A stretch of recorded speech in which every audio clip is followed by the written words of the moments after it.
1971. The 14 men were held without trial, interrogated and beaten. Inflation in the United States has fallen for the 11th month in a row to 4%. The decline was slightly more than economists had predicted. And Sainsbury's and Asda have been told to stop using unlawful agreements with landowners to prevent rivals opening stores nearby. Yes, they got Devonshire short of action. Dozens of times. The supermarket said that they were minor. Oh, no, that can't be the coach in that case. In 3 hours' time, the man who might be the next president of the United States will appear in court in Miami. Donald Trump faces 37 charges of keeping classified documents after he left the White House. Photos from the investigation showed towering boxes of paper stashed in a ballroom and a shower at his Mar-a-Lago resort in Florida. Mr. Trump has denied any wrongdoing and is expected to plead not guilty when he appears in court shortly. After 800 yards, keep right. Wilkie D. Ferguson Courthouse in Miami. Gary, what's the atmosphere like? Well, there's a lot of anticipation. Keep right. There are hundreds and hundreds of members of the media here outnumbering sort of any protesters or anything like that substantially. Lots of cameras.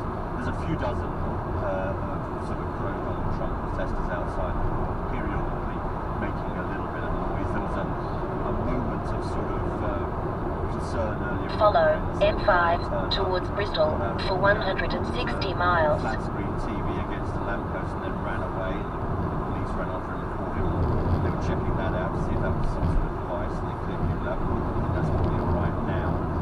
And everyone's really waiting for that moment where he leaves his Doral golf course just a few miles into the suburbs and makes that sort of 25-minute journey to the courthouse here and gets arraigned for a second time in about 3 months. Yeah, I mean, he's embroiled in a number of legal cases, isn't he, at the moment, Gary? Can you remind us what this one is all about? This one is pretty serious. These are federal crimes he's been charged with here. 37 separate counts. 31 of them are under what's called the Espionage Act, and that's really about the willful, and the word willful is important, willful retention of national security documentation. You have seen all those pictures you mentioned, the boxes of Mar-a-Lago, some of the documents spilled all over the floor. The prosecution has a tape of him talking about classified documents that people clearly weren't cleared to actually listen to him talking about them or to see them indeed. And that's the main number of charges. And there's a bunch of other charges relating to the obstruction of justice. All of these, I mean, the espionage charges can carry up to 10 years each. The obstruction of justice, well, that could be as long as a piece of string, because there's one thing justice systems generally don't like around the world, that's being obstructed. And does it feel to you, Gary, that the stakes are very high for Donald Trump here? I mean, he's obviously streets ahead at the moment in the contest to be the next Republican presidential candidate next year. Is he worried about this? There's curiously two sides to this coin, and we saw that in New York, and we see it again here. He will probably raise, as he did last time, millions of dollars back today as a result of it. He will undoubtedly galvanise his base within the party. He's 40 points ahead of his nearest Republican challenger.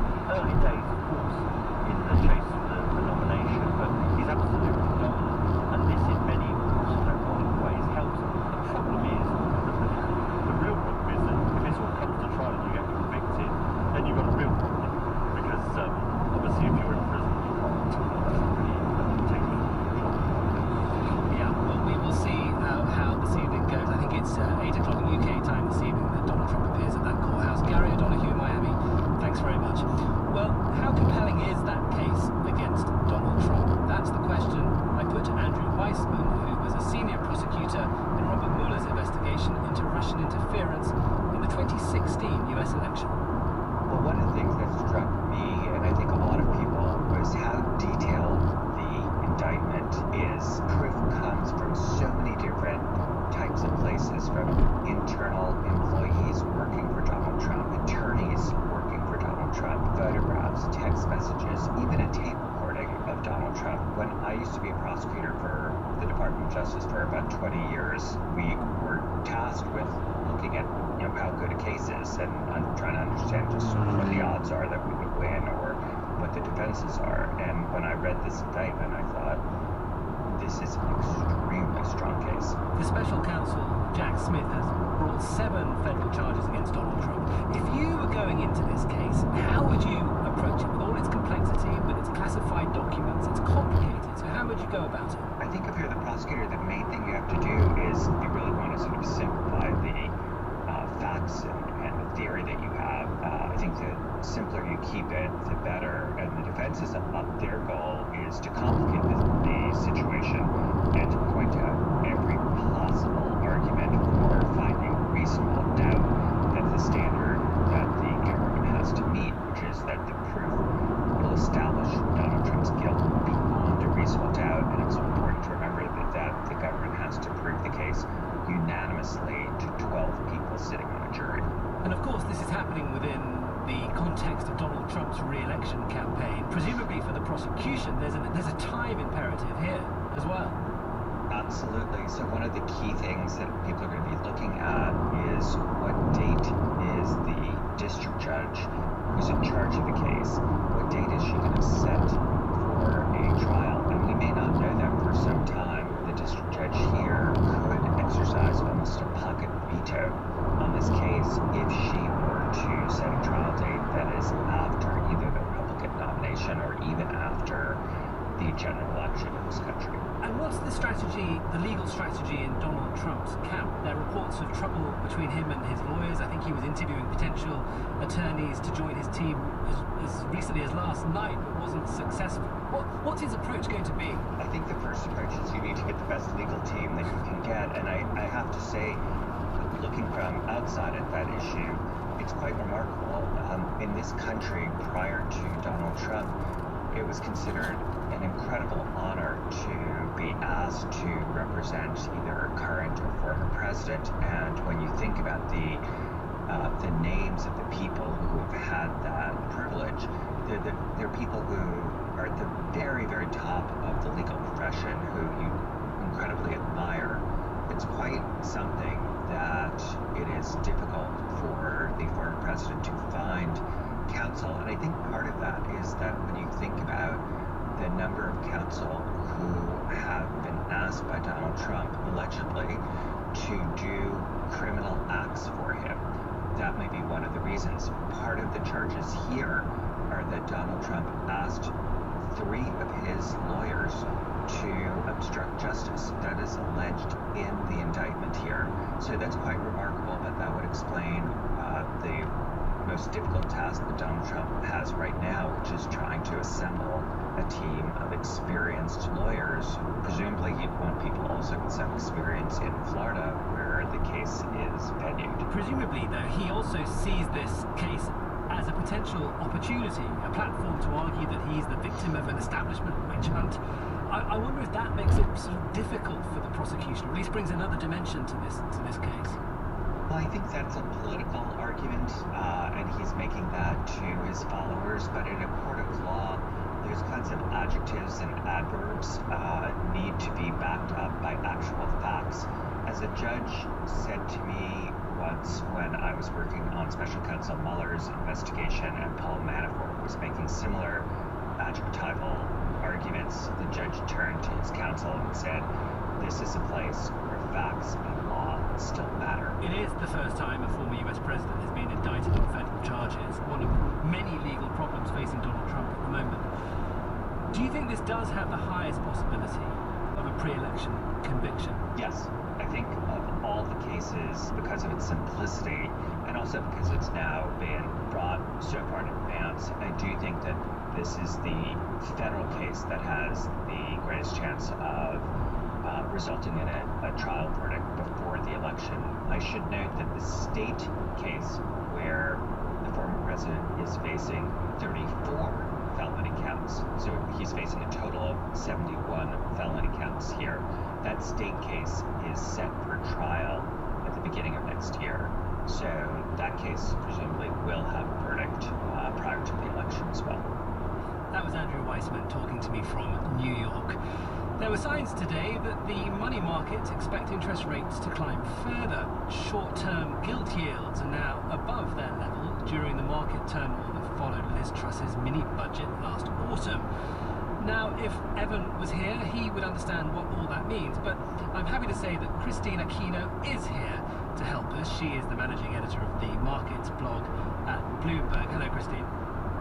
Hello, thank you for having me. Lovely to have you on the programme. Can you explain why this is significant?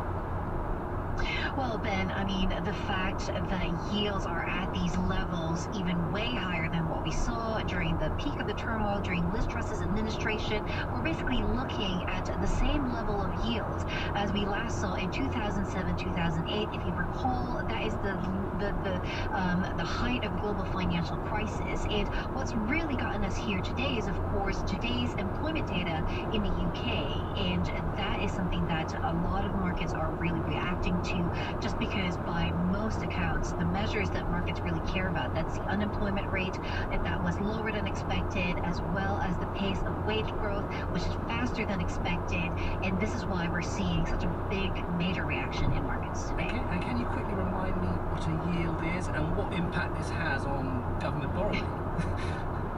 Yes, so a yield is essentially that. It's essentially the interest rate that the government has to pay on the debt that is issuing to various investors. And so, you know, this is really essentially just increasing how much they have to pay. You know, any debt holder, if you have any sort of debt, whether it's a mortgage or a credit card, right, this is your interest payment.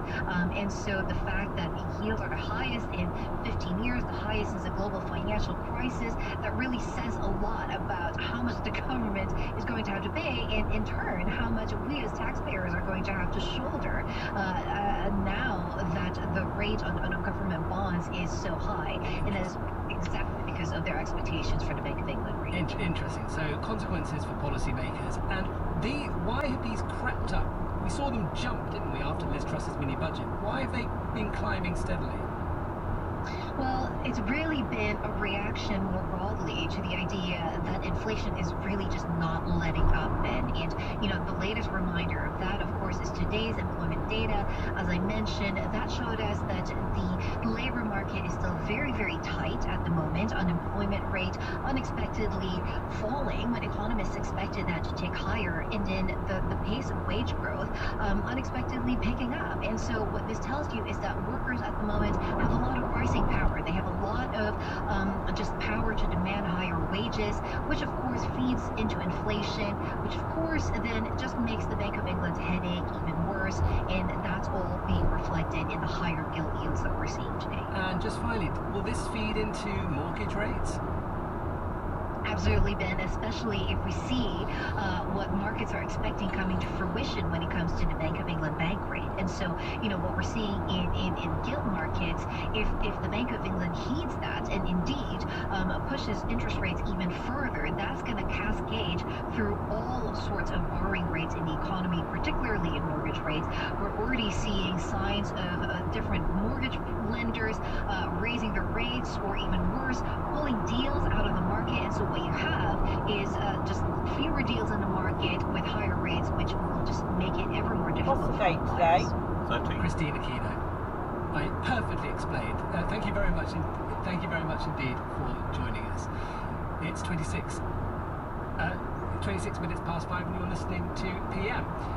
Plastered across the tabloids today is the Manchester City star Jack Grealish, looking a bit plastered.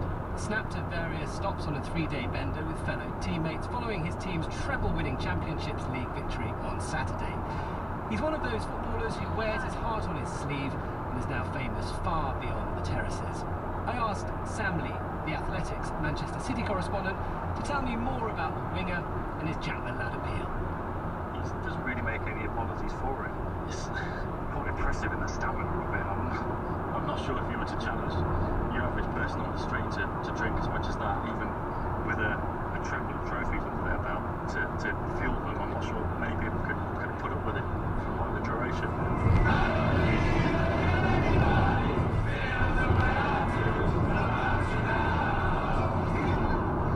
He's got previous with this, and that's why I think he's made quite so many headlines, because at the end of the day, so many of his teammates have been exactly the same.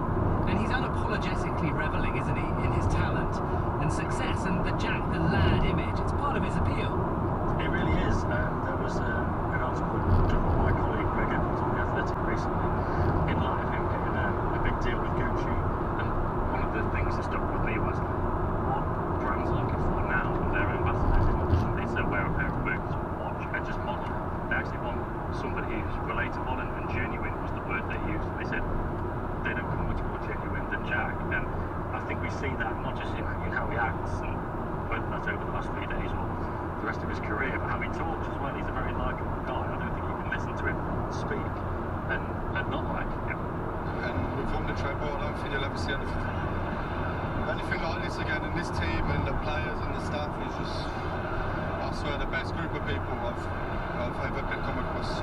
Do you feel that he's a bit of a throwback to past footballers, you know, who also revelled in their footballing success, loved a night on the town? Slow traffic on M5. Traffic jam ahead. Between M5 J22 and M5 J21. 30 minutes delay. You will arrive at your destination at 9:33 p.m.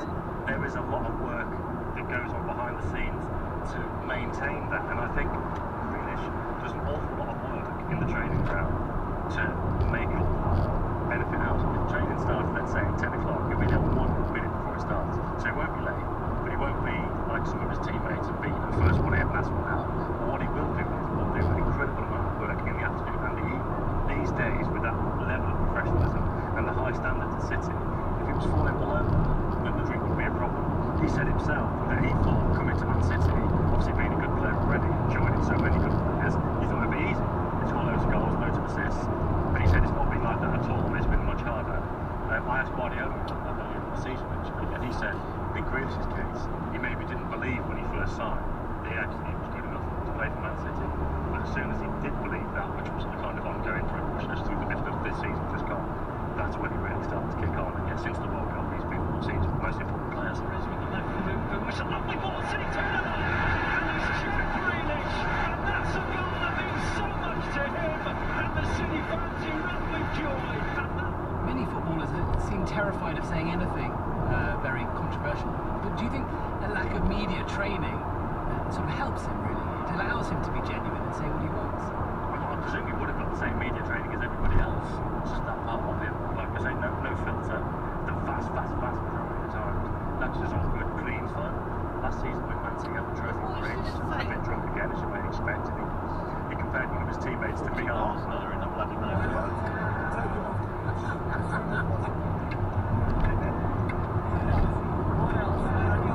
Someone else. Which was a complete out of the blue shout, really. Think it's out That's woman. that lady, 97. Again, we all say things